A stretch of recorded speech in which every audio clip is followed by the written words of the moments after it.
Ini adalah 3 istilah yang perlu kamu ketahui kalau kamu suka beli benda bersejarah, retro, vintage, dan antik.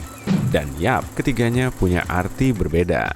Kalau kamu pengen mastiin produk yang kamu beli itu asli, inilah yang perlu kamu ingat. Kalau sebuah benda dijual sebagai barang retro, berarti umur benda itu setidaknya 20 tahun. Benda vintage biasanya berumur sekitar 40 tahun, sementara benda yang umurnya sudah di atas 100 tahun adalah barang antik. Sebelum pergi ke toko barang bekas, coba lihat barang-barang di rumah nenekmu. Kamu mungkin bisa menemukan barang yang masih berfungsi dan mungkin harganya mahal, tergantung usia dan kondisinya. Misalnya, kamera Polaroid lawas. Banyak kolektor bersedia membayar mahal supaya gambar mereka bisa dicuci di depan mata. Satu kamera Polaroid mewah dengan kotak bersampul emas dan kulit, harganya bisa sampai 8 juta. Jadi, kalau ada, langsung ambil aja. Sama seperti piringan hitam jadul. Vinil yang kamu simpan di garasimu ngetren lagi loh. Jadi, coba cek koleksimu. Mungkin ada harta karun tersembunyi di sana. Album orisinil Elvis lama misalnya, bisa dibeli seharga 1,5 juta paling murah. Kamu mungkin bisa memakai kembali beberapa benda di rumahmu. Misalnya, pintu boiler antik bisa mempercantik perapian, terutama kalau kamu pengen nuansa yang nggak terlalu modern. Papan iklan vintage sekarang sering dipakai dalam proyek desain interior karena desainnya yang penuh warna dan fontnya keren. Mulai dari poster film sampai iklan minuman tergantung kualitas kertasnya, mungkin harganya lumayan. Kalau kamu nyimpen model pedal kakek buyutmu di garasi, mungkin nilainya jauh di atas yang kamu tahu. Kalaupun karatan, kamu nggak perlu khawatir. Mobil pedal Lincoln dari tahun 30-an bisa dijual dengan harga sekitar 15 juta. Suku cadang mobil sama berharganya bagi kolektor, jadi jangan buru-buru membuang kaleng oli, emblem, poster mobil, atau apapun yang berhubungan dengan dunia otomotif. Salah satu barang antik paling populer yang dijual akhir-akhir ini adalah mainan, dan Lego selalu ada peminatnya. Figurin karakter film terkenal berharga tinggi, begitu juga replika istana atau bangunan terkenal.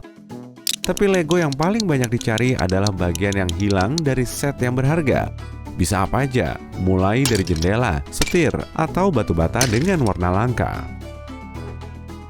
Game arcade jadul juga bisa menghasilkan banyak uang meski sudah rusak.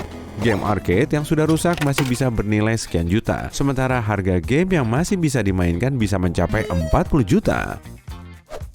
Perhiasan Art Deco juga dicari belakangan ini. Karya Art Deco ditandai dengan pola geometrisnya yang menampilkan desain-desain abstrak.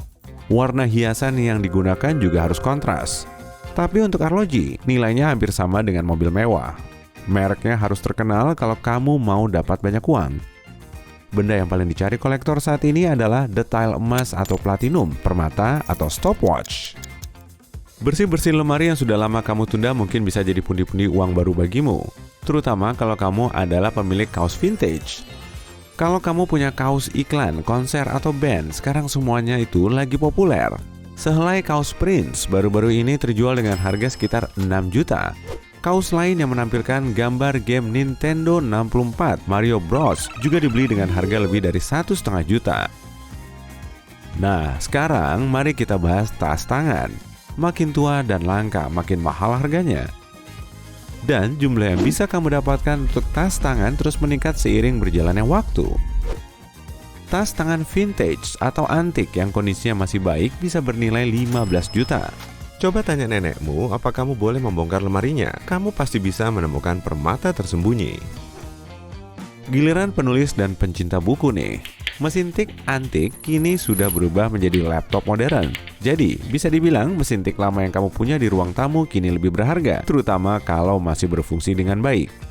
Selain itu, mesin tik juga mudah dirawat dan dibetulkan kalau kamu bisa nyari spesialis yang tepat.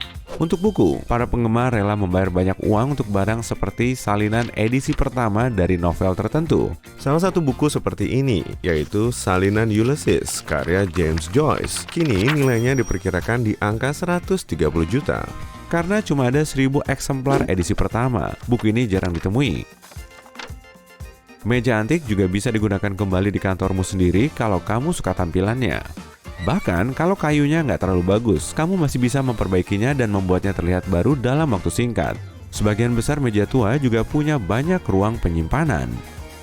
Lanjut ke alat tulis. Barang antik bagus yang bisa dipakai dengan mudah saat ini adalah rautan pensil kuno. Kamu bisa menemukan barang-barang ini dalam beragam bentuk dan ukuran dan seru banget dipakainya. Ada yang berbentuk mobil atau hewan peliharaan dan ini juga bisa dijadikan objek dekoratif yang indah dengan fungsi tambahan tersembunyi. Pernah dengar bangku gosip? Bangku gosip lumayan populer setelah telepon ditemukan. Perabot unik ini berupa kursi yang dilengkapi meja samping. Beberapa di antaranya bahkan punya unit penyimpanan bawaan seperti rak majalah atau laci. Kalau nyoba nyari di internet, kamu bisa melihat pilihannya ada banyak dan tergantung pada wilayah tempatnya dibuat. Bentuknya bisa minimalis atau unik. Hanya karena suatu barang terbilang antik, bukan berarti barang itu nggak bisa digunakan kembali secara kreatif. Pemilik suatu bangunan memutuskan untuk menggunakan kembali lampu jalan antik tua sebagai lampu langit-langit. Mereka cuma membaliknya dan menempelkannya ke langit-langit. Semisal kamu sudah menemukan barang antik yang kelihatan keren di toko barang bekas. Kalau kamu nggak yakin dengan nilainya, kami punya tips yang bisa membantumu memperkirakan nilainya tanpa harus berkonsultasi dengan spesialis.